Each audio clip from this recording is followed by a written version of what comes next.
Well, welcome to Speaking of Horses. I'm your host, Wayne Williams, and we're ready to go right here with some of the great stories from the horse industry. So join us as we get ready to go Speaking of Horses right here on this station.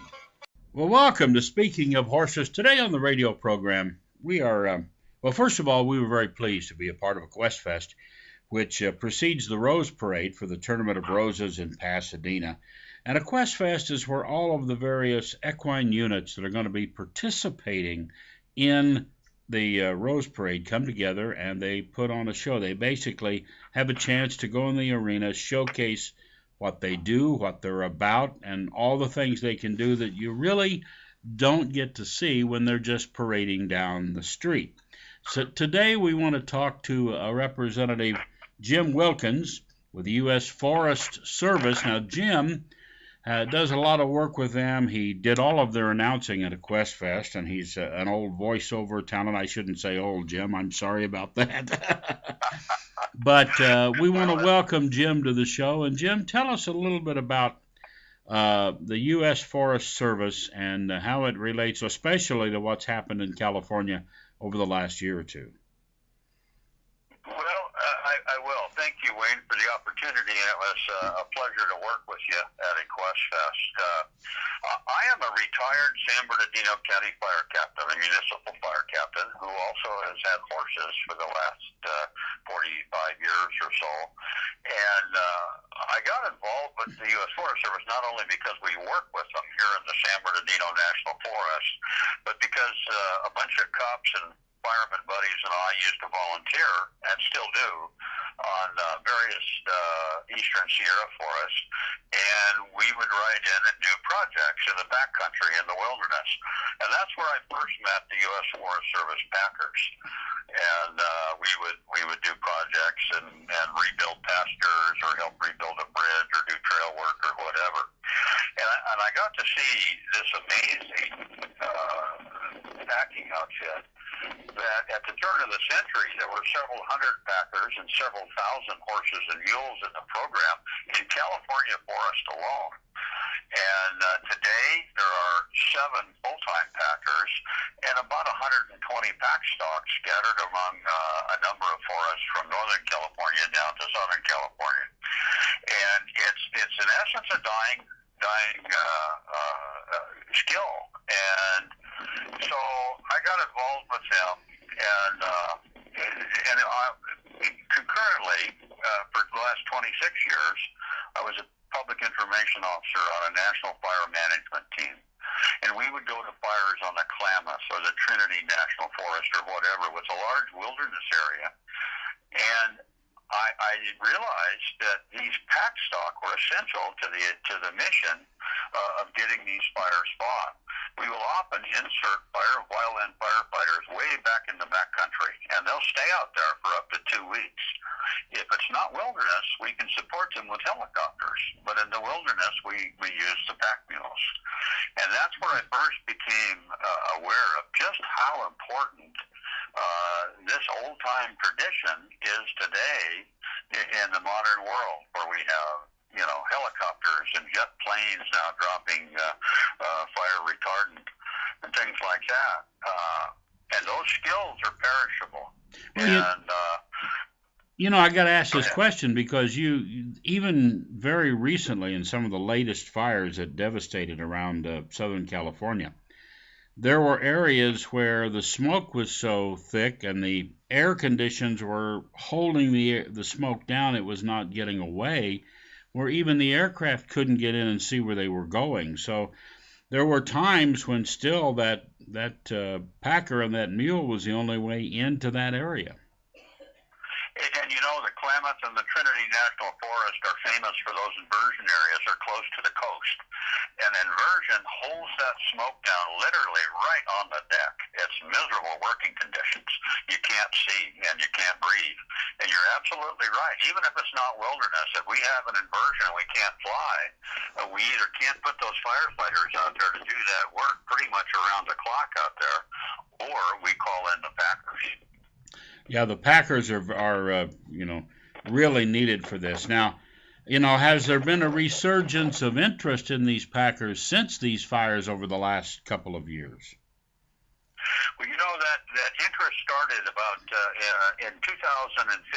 We were the U.S. Forest Service Packers were in the Rose Parade, along with Smokey, as a matter of fact, and a contingent of 25 wildland firefighters.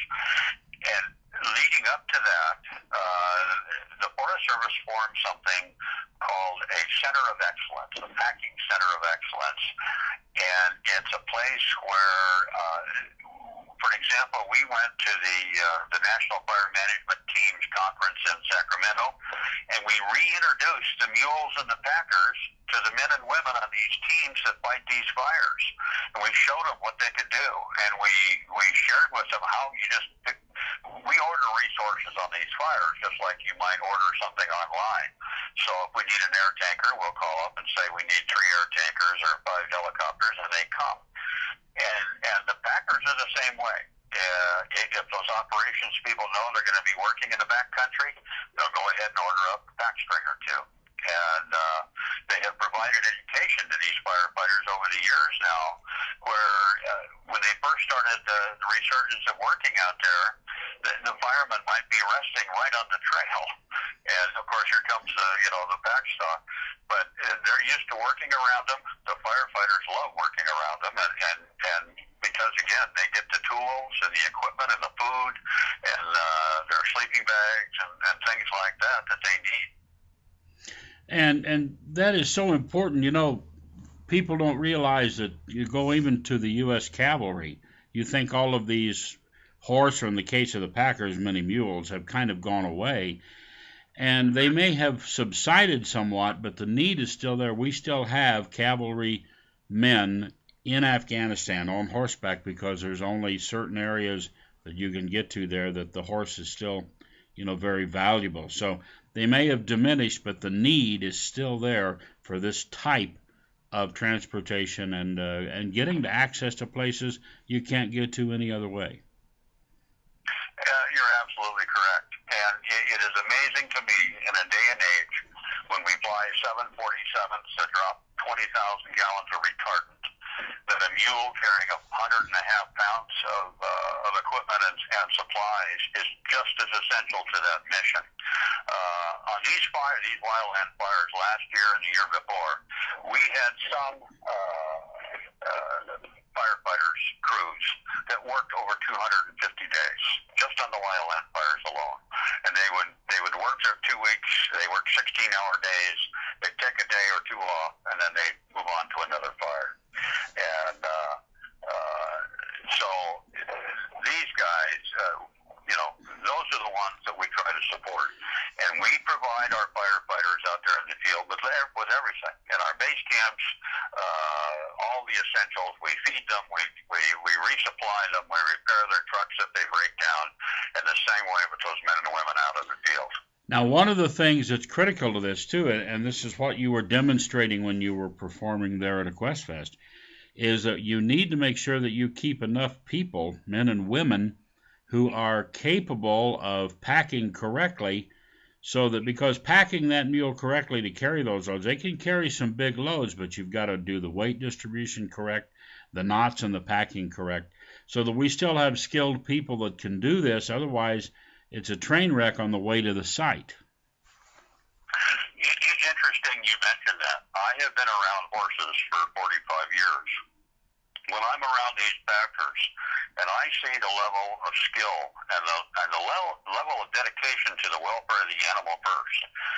Remember the old picture of the cowboy on bent knee with his Stetson hat full of water offering his horse a drink? Right. Well, these men and women are the same way. Their mules come first. They take care of their mules first. They water them first. They brush them first. They ensure they've got good feed and they're contained at wherever they are out there. And I am simply amazed at how much knowledge these men and women have. Now, the Center of Excellence has a program where they try to get men and women who are interested in this into the packing program, into the U.S. Forest packing. So they have an internship program every summer. and a number of those folks were riding in the parade this year. And so, yeah, it's a perishable skill. At one time, Lee Rozier, the packer for the Forest Service on the Inyo, said, you know, most of us are getting pretty long in the tooth. Start bringing up the We gotta get the new ones. Hey, let's shift gears just a moment. 75th anniversary of Smokey Bear. And Smokey Bear was in the parade with you guys. So tell us about that, real quick. Well, one of our partners on this enterprise was the Ad Council, and the Ad Council is responsible for creating those public service announcements and commercials with Smokey Bear. And 44 years ago, in a fire in New Mexico, they found a bear cub clinging to a tree. His mother had burned up in the fire, and they took him in and they healed him up, and he became a symbol for. It was during the war. For being safe with fire in the forest. At the time, there was concern about, folks trying to light fires to help the war effort for the other folks. But and it caught on and was so successful that even today, Smokey Bear, you can pretty much say that anywhere, at least in the United States, and everybody knows who you're talking about.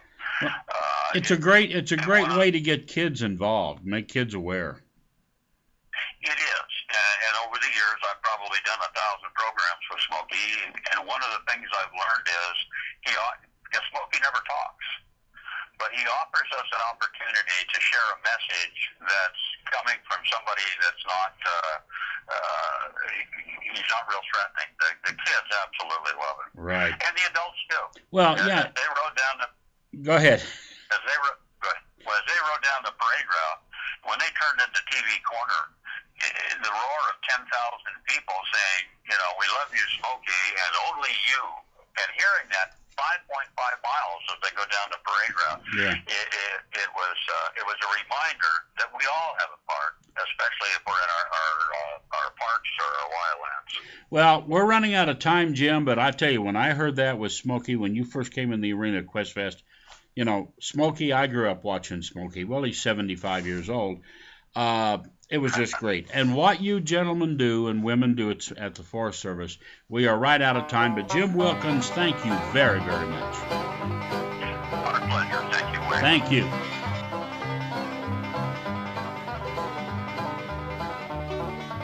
Well, that's our show.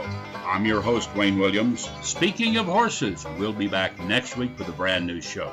Or join us at speakingofhorses.com.